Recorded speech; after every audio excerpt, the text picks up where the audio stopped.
শ্রীমদ্ ভগবদ গীতায় ভগবান শ্রীকৃষ্ণ অর্জুনকে বলছেন, জাতস্য হি ধ্রুব মৃত্যু, অর্থাৎ যারই জন্ম আছে তারই মৃত্যু আছে। আমরা সবাই জানি আমাদের সবাইকেই একদিন না একদিন এই পরম প্রিয় দেহ নিকেতনটিকে ছেড়ে যেতে হবে। তা আজ হোক আর কাল হোক, দুদিন আগে হোক অথবা পরে হোক, দীর্ঘ রোগ ভোগের পরে হোক কিংবা সহসা উপস্থিত আকস্মিকতার মধ্য দিয়ে হোক, কিন্তু তারপর কি ঘটে মৃত্যুর পরে? কোনো কিছু থাকে কি? অথবা একান্তই শূন্য, অনন্তকালের নীরবতা? এই মৃত্যু জিজ্ঞাসা কিন্তু খুব কম মানুষের হৃদয়ে বা মনেই জাগে। বর্তমানের জীবনলীলার কোলাহল মুখরতায় আবিষ্ট হয়ে মানুষ সময় পায় না এর পরম রহস্য সম্বন্ধে কৌতূহলী হতে।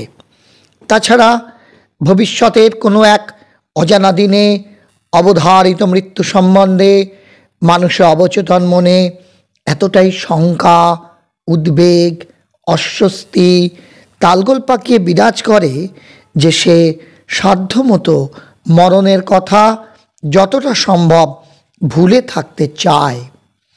কিন্তু তবু মৃত্যুকে আমাদের স্বীকার করতেই হয়।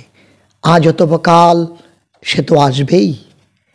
কিন্তু মৃত্যুর পরে যে একটি যমলোক বলে জায়গা আছে, আদৌ সেটি কতটি সত্য এবং সেখানে কি সকলকেই যেতে হয়?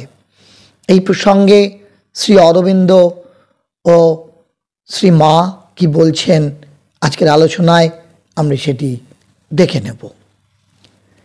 শ্রী মা বলছেন, অর্থাৎ শ্রী অরবিন্দের যিনি সপার্ষদ আধ্যাত্মিক পথের পথিক শ্রী পণ্ডিচেরি শ্রী মা বলছেন যে দেহ থেকে নিষ্ক্রান্ত হওয়ার পর পারলৌকিক সত্তাদের অনেকেই প্রথম বুঝতে পারে না তারা তখন কোথায়।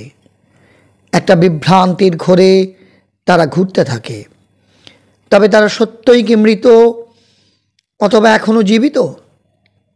এই বোধ তাদের জাগতে বেশ সময় নেয়। বিশেষ করে মৃত্যু যদি ঘটে থাকে সহসাই অপ্রত্যাশিতভাবে।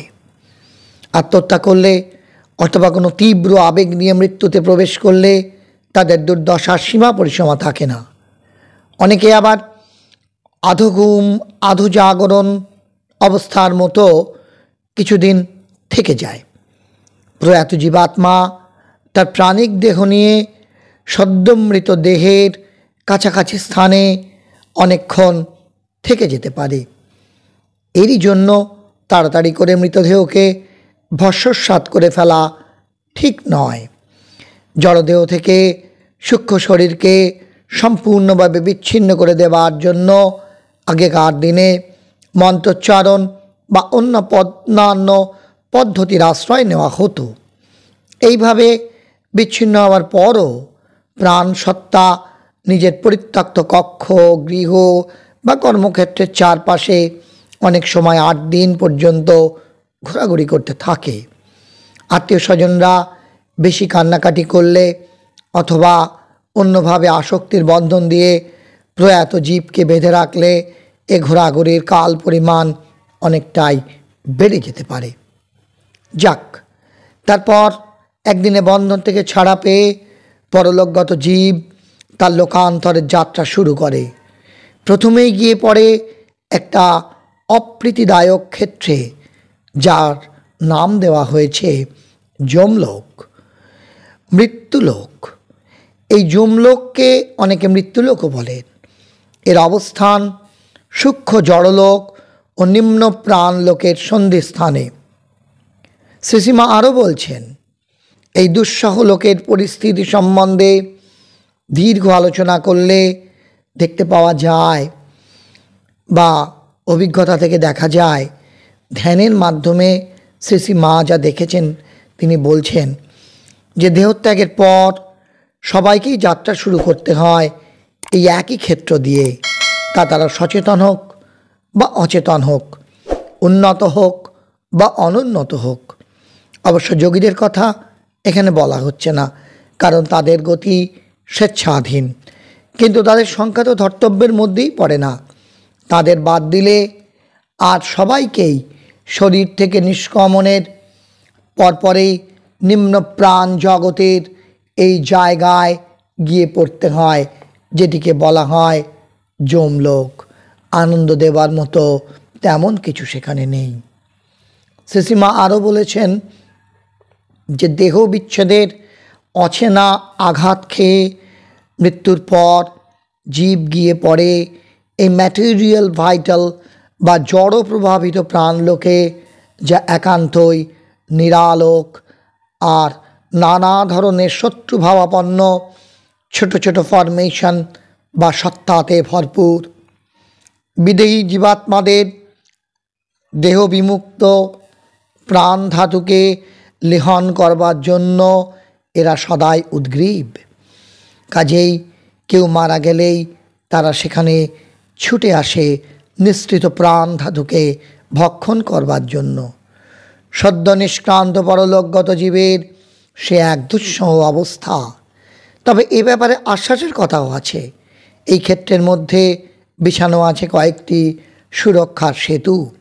তার মধ্য দিয়ে নিরাপদে হেকেত্র পার হয়ে যাওয়া যায়, কিন্তু তা তারাই পারে যারা জীবিত থাকাকালে সাধন জীবন যাপন করেছে। অবশ্য সাধারণ জনের জন্য একটা সুব্যবস্থার বিধান আছে। পিছনে ফেলে রেখে আসা প্রিয় পরিজনেরা যদি গভীর ও আন্তরিক ভালোবাসার ভাব নিয়ে বিদেহী জীবকে স্মরণ করতে থাকে ও তার জন্য শুভকামনা গড়ে তোলে, তবে ওই দুঃসহ পারলৌকিক ক্ষেত্রে প্রয়াত জীবের জন্য একটা আশ্রয়স্থল গড়ে ওঠে। সে সেখানে আশ্রয় নেয় আর ওই অশুভ সত্তাদের আক্রমণ থেকে সে সম্পূর্ণভাবে রক্ষা পায়। এই হলো শ্রী শ্রী মায়ের যে বর্ণনা যমলোক সম্বন্ধে, তা সংক্ষিপ্তকারে। তাহলে বন্ধুরা, আজকের এই আলোচনায় আমরা আপনাদের সামনে উপস্থাপিত করতে পারলাম শ্রী অরবিন্দ ও শ্রী মায়ের যে বক্তব্য, মৃত্যুর পরে যমলোকের অবস্থান এবং সেখানে সকলকেই যে এক সময় যেতে হয়, সেই ব্যাপারেও শ্রী শ্রী মা উল্লেখ করেছেন। আজকের এই আলোচনা যদি আপনার ভালো লেগে থাকে, যদি আপনাকে সমৃদ্ধ করে থাকে, তবে অবশ্যই আপনার পরিচিত জনেদের মধ্যে শেয়ার করে দেবেন। সঙ্গে লাইক করুন, কমেন্ট বক্সে আপনার সুচিন্তিত মতামত লিখে জানান। সাথে সাথে আমাদের এই চ্যানেলটিকে সাবস্ক্রাইব করে আমাদের পাশে থাকুন। সকলে খুব ভালো থাকুন, সুস্থ থাকুন, আনন্দে থাকুন। ধন্যবাদ।